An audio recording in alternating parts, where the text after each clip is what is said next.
What's up, you guys? Welcome back to Miss Fins. Again, thank you for all the love, the like, the subscribes. I appreciate it. So please keep subscribing, please liking, please keep commenting on the actual videos. I really do appreciate it. Apologize for the little hiatus, but hey, you know, life. It's what it is. But I'm back, unlike Cam Newton, and I'm actually going to be productive here, getting you guys some more update videos and things like that. But tonight, just like the title says, I want to talk about the last couple of interviews between Mike McDaniels and Greer. I know that last week they had an interview with one of the gentlemen from the Dolphins media.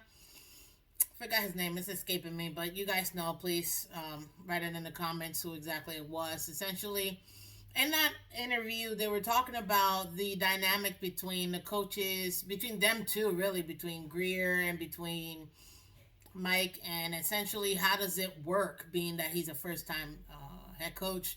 And from what I gathered, my reaction to that video is honestly, I'm not surprised. Essentially, what they said is more of Mike built his staff, so at least we know it was Mike McDaniels who actually decided on the coaching staff, and then obviously Greer signed off on it. So that's at least that's cleared up. We know who actually picked the team, well, the coaching team, if you will, and so that gives us a little more clarity when it comes to that. As far as the rest of it, it seems like essentially they're going down the line and they're evaluating players together. That's mostly the direction of what I got from that initial interview. Essentially, Mike will obviously evaluate the players and really speak to Greer as to the type of players that he's looking for his scheme. Because as we know right now, he's dropping a more of a run heavy scheme for us over here. So that's something that we're gonna be keeping an eye out. As far as how that dynamic works, honestly, it's just between both of them. They're gonna be working together in tandem. That's one key thing that I noticed. That I don't know if it was a shot at Flores or anything like that. It could have been, but essentially, they really hone on the fact of working as a team. They even spoke about how the scouts, came in and really just discussed and listened into what the vision is. So that way the whole coaching staff has more of a complete idea of what it's going to be as far as the vision for the team for this year. Which, to be honest with you, I like that. I think everybody should be in the same exact vision. They should have that same goal, the same focus, because that's really going to help us out when it comes to building the team properly, especially since it's such a heavy focus on QB1 and also Tua. And also, really, the offense is really what Mike was brought here for. So that's something that they really need to hone in and really focus on. What type of offense are we going to be running here overall? And also, what are the players that we already have that can fit it? And then, if we need to bring in more players, which players do we bring in? So it looks like right now, when it comes to talent evaluation, as most of you guys know, the combine is going on right now. It started yesterday, March 1st. Today's the 2nd. So the combine is going to go all the way up to March 7th, which is pretty cool. More towards the end, you'll see where most of the guys run and do their stuff. Right now, they're just measurements and things like that. But I'll be giving you an update video on the combine. I'll also talk about the players that we've already interviewed and we're considering and things like that, at least based on their interviews. So keep an eye out for that. That will be dropping, I believe, tomorrow. So I'll be giving you that as well.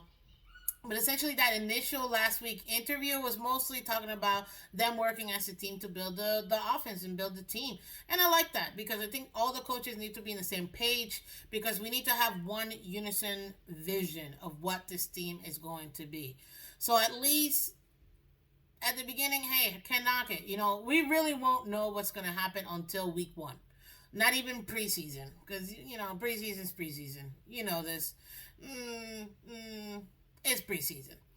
But when it comes to week one, that's when we're really gonna see, okay, what team do we have? And that's when we can officially grade the coaches, the players, and the scheme of what it is that they're trying to do. So I'm looking forward to week one, honestly. So I'm sure all of you guys are too, because it is all about the Dolphins. So we want to make sure that we go ahead and keep that in mind. But when it comes to that initial interview, I liked it. It was very short and sweet, but it mostly just honed around of the teamwork between both of them and how they're evaluating the team together. So I think I kind of hashed that already. So I'm gonna go ahead and move on. As far as for this interview in the combine, because right now Greer and Mike are both in the combine. So I spoke about in my other video about Greer and the bombshell that he wrote. Take a look at it. It talks about, so you definitely want to go ahead and take a look at that video. As far as for Mike, essentially, they asked him several questions, and I liked his answers. I mean, they really asked him about his foundation, how it was when he was with the Shanahans, and he really just talked about essentially how he came up as coach. We've heard this before in his previous interviews, so that's a good thing. At least he's consistent when it comes to that, and he just giving praise to the fact that, hey, the Shanahans really helped him to build his confidence. One thing that we were able to go ahead and find out too is that they're really evaluating Mike Gesicki. That was a question that was asked, and I'm actually very happy. As you guys know, I'm a Gesicki lover. I mean, literally the only jersey I've ever bought. So you already know I love Gesicki. But as far as him, what they're doing right now, from what he said, they're evaluating Mike Gesicki because they recognize, or at least he recognizes, that he has some skills that can work. And he actually made this comment that I really like. Debo Samuel was not Debo Samuel when he was being recruited. Debo Samuel had skills that they saw that they could work with, and they coached them up to being what Debo Samuel is. As far as which person did that, obviously nobody truly knows, but I will say this because he was part of the run game offense. Mike McDaniels, he definitely obviously had a hand into that, but I like the fact that he mentioned that, guess what? You don't look for players based on who you think they're going to be. You look up players of what do they have and how can we get them up to the level that we want them to, and then we need them to, so then they can fit in the scheme. So I like that little analogy about Debo. That was pretty awesome, which gives me hope about Gesicki, honestly, because right now, hey, they want his strength. He is an offensive weapon. He is a playmaker. There's nothing you can say against that, because that is a fact when it comes to being a playmaker. Now, obviously, he can use the blocking situation. We all know he doesn't really block except people on Twitter. But other than that, yeah, at least he's evaluating Gesicki and seeing what they do.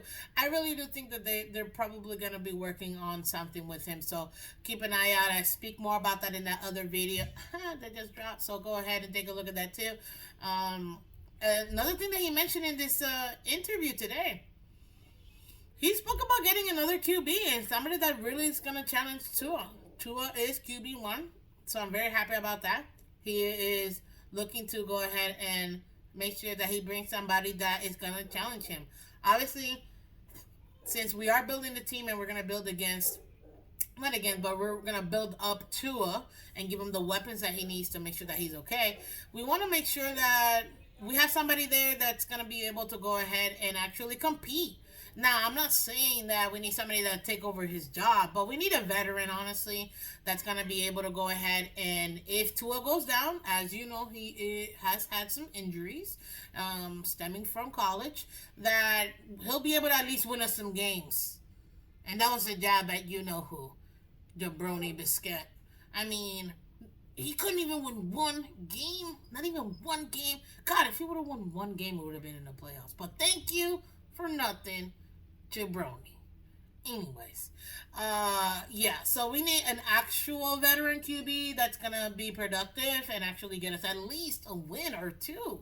So that way we're not losing so far off if, in the case, Tua goes down.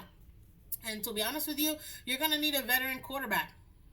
And it looks like that's what they're looking for based on his talk, and I like that, because we're gonna need a veteran quarterback that's actually going to be competing with Tua. and that's always a good thing. As far as the rest, I mean, right now, he's talking about we only have one running back signed right now, and that's Miles Gaskin. So we really need running backs, especially if we're going to be running backs heavy. So with that being said, I definitely do think that right now, they're gonna be evaluating our other running backs that we had last year, like Duke, like Lindsey. So to me, those two, can they work in a scheme? Absolutely, in my opinion. But they're obviously going to look at free agents too. Maybe perhaps bring in a veteran, a different veteran that's going to be able to go ahead and fit in this scheme because they're going to be run heavy. And I'm not surprised because that is his specialty, Mickey D's. So it makes sense that he actually is going to be focusing on that. And I like that because right now we definitely need to go ahead and evaluate all of our players because we have great assets that we can get on those cheap, the low, and we need to save money. Even though I know we have a lot of cap money, but you never know. We don't want to waste all our money in all these players. If we can go ahead and be smart about shopping, which I think Greer is pretty good at that, then we'll be able to go ahead and actually have the tools that we need for Tua.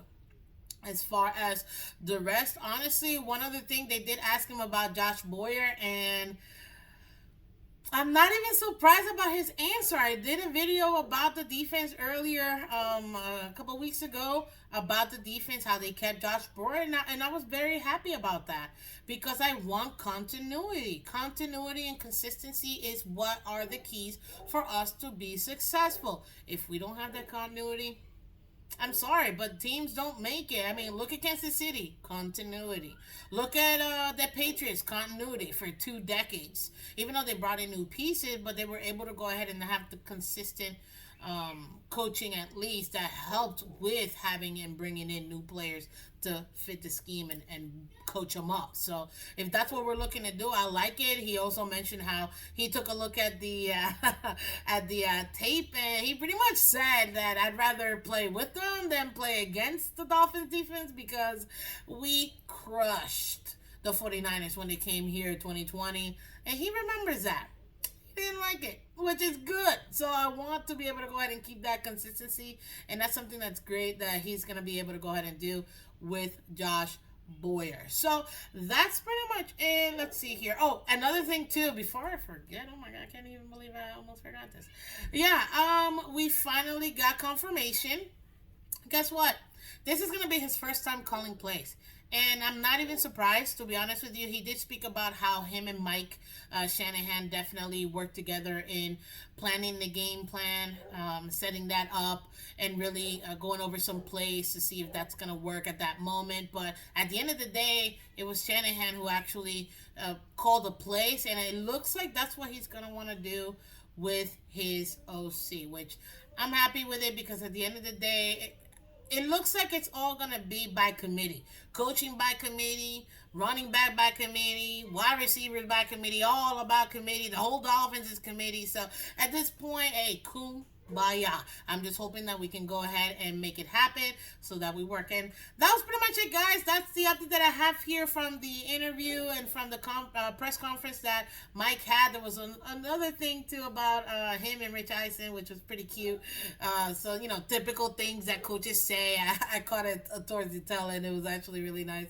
But hey, listen, coaches say what they say on purpose. We know what they mean, but at the end of the day, it is what it is. So, again, that's Miss Fins. Thank you so much for taking the time speaking with me. Please hit the like button, smash that like button, subscribe, hit the little notification bell so you can get updates when I do the videos. I'm going to be doing more videos hands-on now that I have a little bit more time. And I'm going to make sure that we go ahead and talk about the differences in the team. I will be dropping an offense video, so I'm very excited about that, just like I did 2 weeks ago about the defense and the status. I'm also going to be dropping an offense one too. I'm going to be, like I mentioned earlier, the combine video, so please keep an eye out on that.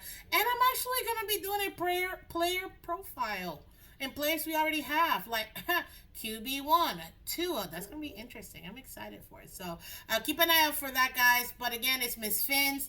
Thank you so much. We're building this from the ground up. I really do appreciate it. And let's go Dolphins.